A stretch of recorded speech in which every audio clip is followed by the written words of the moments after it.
Good morning. आज चलो एक टॉपिक स्टार्ट करते हैं 10th क्लास का, जिसका नाम है मतलब क्षार एवं लवण। आपका चैप्टर नंबर 2 है, जो अम्ल यानी एसिड बेस वाला। तो उसमें देखो पॉइंट है आपका सबसे फर्स्ट में एसिड। एसिड होता क्या है? तो एसिड शब्द की उत्पत्ति लैटिन भाषा के शब्द एसिड से हुई है, जिसका अर्थ है खट्टा। ये अम्ल का मतलब ही क्या होता है? खट्टा। अम्ल स्वाद में कैसे होते हैं? खट्टे। अब ये अम्ल के गुण हैं जो आपको अम्ल और क्षार में डिफरेंस लिखने में काम में आएंगे। अम्ल स्वाद में खट्टे होते हैं। अम्ल नीले लिटमस पत्र को लाल रंग में परिवर्तित कर देते हैं। अम्ल जलीय विलयन में H+ आयन देते हैं। अम्लों का स्पर्श साबुन के जैसा चिकना नहीं होता है। देखो, अगर इसमें अंतर लिखना आ जाए अम्ल क्षार में, तो आप ये आराम से लिख सकते हो। और अम्लीय जो पदार्थ होते हैं वो जलीय विलयन में यानी जल के साथ इनकी क्रिया करवाएंगे तो ये H+ यानी हाइड्रोजन आयन देते हैं। जैसे कुछ एग्जाम्पल है हम लोग के HCl, H2SO4, HNO3, CH3, COOH। अब देखो किस किस में कौन कौन से अम्ल पाए जाते हैं। टमाटर में बहुत ही अच्छे क्वेश्चन बनते हैं। टमाटर में कौन कौन से अम्ल होते हैं? तो टमाटर में ऑक्जेलिक अम्ल, इमली में टार्टरिक अम्ल, दही में लैक्टिक अम्ल, जो बेसिकली आपको सबको पता है। नींबू संतरा में साइट्रिक अम्ल, और चींटी के डंक में मेथेनोइक अम्ल। और इसका IUPAC नोमेनक्लेचर या बोल सकते हैं कि रूढ़ भाषा में इसका नाम होता है फॉर्मिक अम्ल। और सिरका में एसिटिक अम्ल। किन किन में कौन कौन से अम्ल पाए जाते हैं उसका पॉइंट, नेक्स्ट पॉइंट है क्षार।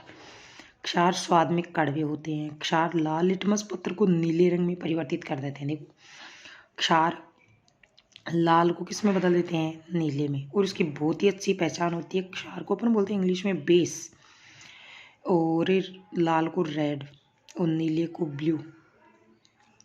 तो रेड को ब्लू बी, और क्षार बेस, यानी कहने का मतलब क्षार होते हैं वो बेस होते हैं और एंड में वो ब्लू कलर में बता देते हैं, बी से ब्लू और बी से बेस में। तो ये यहाँ से ध्यान में रख लेना। क्षार जलीय विलयन में OH नेगेटिव आयन देते हैं। अम्लों का स्पर्श साबुन के जैसा चिकना होता है।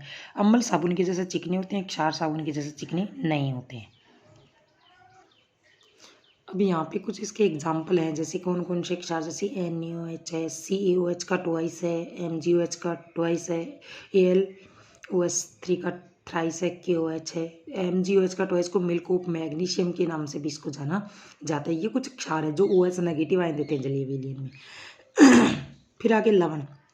अम्ल और क्षार की क्रिया द्वारा लवण तथा जल का निर्माण होता है। ये क्रिया उदासीनीकरण भी कहलाती है। उदासीनीकरण अभिक्रिया किसे कहते हैं? जब अम्ल की क्षार के साथ में क्रिया करवाते हैं ना, तो जल का निर्माण होता है और लवण बनते हैं, उसे बोला जाता है उदासीनीकरण अभिक्रिया। और यहाँ पे एक रिएक्शन है, HCl अम्ल है, NaOH एक क्षार है। जब इसकी रिएक्शन करवाते हैं ना, तो देखो NaOH है वो Na और प्लस में और OH नेगेटिव में टूट जाता है, और HCl है वो H पॉजिटिव में और Cl नेगेटिव में टूटता है। इसका पॉजिटिव इसका नेगेटिव के साथ में, इसका नेगेटिव इसके पॉजिटिव के साथ में जुड़ करके NaCl और H2 का निर्माण कर देता है। जो NaCl एक लवण है और H2 क्या है? जल। आगे देखो नेक्स्ट। अम्ल तथा क्षार धातुओं के साथ क्रिया करके लवण तथा हाइड्रोजन गैस बनाते हैं। जैसे मान लो अम्ल है HCl, धातु है Fe आयरन, FeCl2+H2 गैस बना दिया। क्षार है NaOH और Zn जिंक के साथ में रिएक्शन करके Na2ZnO2+H2 बना दिया। अम्ल और क्षार धात्विक ऑक्साइड या अधात्विक ऑक्साइड के साथ क्रिया करके लवण और जल बनाते हैं। और धातु ऑक्साइड क्षारकीय प्रकृति के, बहुत ही अच्छा क्वेश्चन बनता है। धातु ऑक्साइडों की खालिस्तान प्रवृत्ति होती है तो क्षारकीय, और अधातु ऑक्साइड अम्लीय प्रकृति के होते हैं। दोनों ही यहाँ से ये दोनों ही पॉइंट बहुत ही अच्छे क्वेश्चन बन रहे हैं। नेक्स्ट।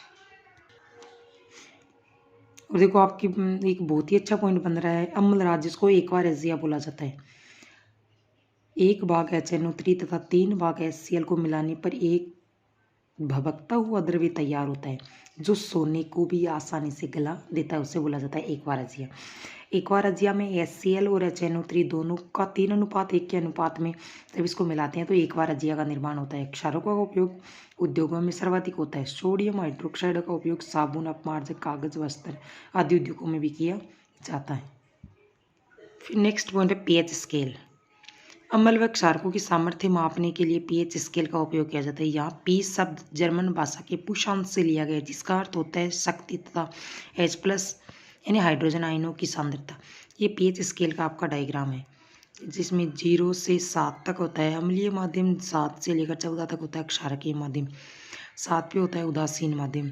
कुछ महत्वपूर्ण pH हैं देखो, मानव शरीर की पीएच होती है 7 से 7.8 के बीच में। मनुष्य के रक्त की पीएच होती है 7.4। अम्लीय वर्षा की पीएच होती है 5.5 से कम। MgOH का ट्वाइस। मैग्नीशियम हाइड्रोक्साइड की पीएच होती है 10। NaOH की पीएच होती है 14। उदासीन जल की पीएच होती है 7। देखो दैनिक जीवन में पीएच का कुछ महत्व है। फर्स्ट है पॉइंट दंत क्षय। मुख की पीएच लगभग 6.5 के करीब होती है। अपनी माउथ की पीएच 6.5 के पीएच होने का मतलब है कि माध्यम कैसा रहता है अपनी माउथ का, अम्लीय।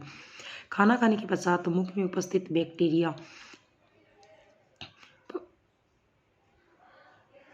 भोजन पर उपस्थित मुख में उपस्थित बैक्टीरिया भोजन से क्रिया करके मुख की पीएच को कम कर देते हैं। अगर मुख की पीएच 5.5 से कम हो जाए तो दांतों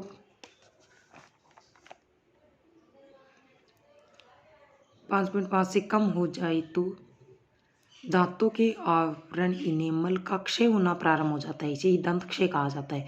अतः इससे बचने के लिए भोजन के बाद दंत मंजन करना चाहिए। इसका कैल्शियम सल्फेट फोस्फेट का सूत्र या फॉर्मूला होता है CA3PO4 का ट्वाइस। सॉरी गाइस, यहाँ पे है ना थोड़ी सी दिक्कत हो गई है, पेज यहाँ पे मुड़ा होने की वजह से क्लियरली नहीं दिख पा रहा है। मैं आपको क्लियर दिखाती हूँ।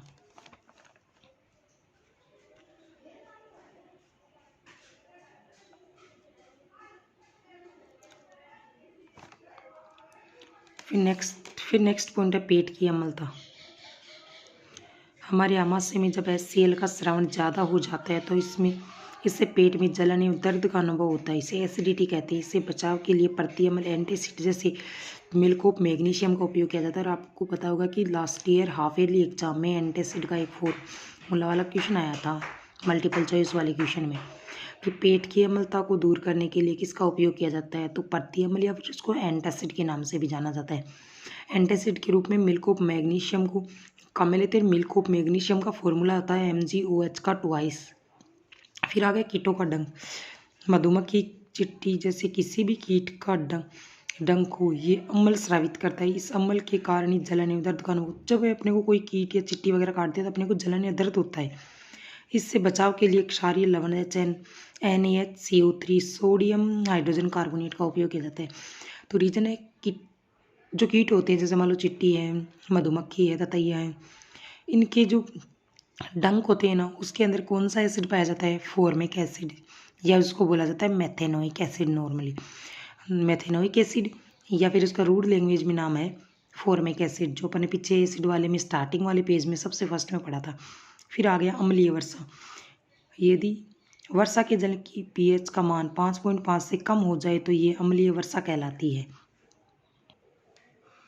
इसका बचाव प्रदूषकों पर नियंत्रित करके भी किया जा सकता है। नेक्स्ट आगे के पॉइंट में है मिट्टी की पीएच। मिट्टी की पीएच यदि अम्लीय है तो उसे मिट्टी में क्षार डालकर अम्लीयता को दूर किया जा सकता है। अगर मान लो मिट्टी अम्लीय है तो उसमें क्षार डालेंगे, और यदि मिट्टी में क्षारों की मात्रा ज़्यादा है तो अम्लों को डालकर क्षार के प्रभाव को कम किया जा सकता है। इससे मिट्टी में अम्ल और क्षार की मात्रा के आधार पर ही अपन फसलों का चयन करते हैं कि कौन सी फसल अपने को लगानी चाहिए। आगे कुछ महत्वपूर्ण लवण है जो आपके इसी चैप्टर के कुछ आगे के नेक्स्ट पॉइंट है। जो आपको अगर ये वीडियो अच्छी लगी, अगर आपको नोट्स और किसी चैप्टर के चाहिए तो आप कमेंट करना, और अगर आपको वीडियो अच्छी लगे तो चैनल को सब्सक्राइब करना। नेक्स्ट किसी भी चैप्टर के आपको नोट्स चाहिए तो मुझे कमेंट करना, और इसके आगे के जो पॉइंट है वो नेक्स्ट वीडियो में बनाऊँगी मैं।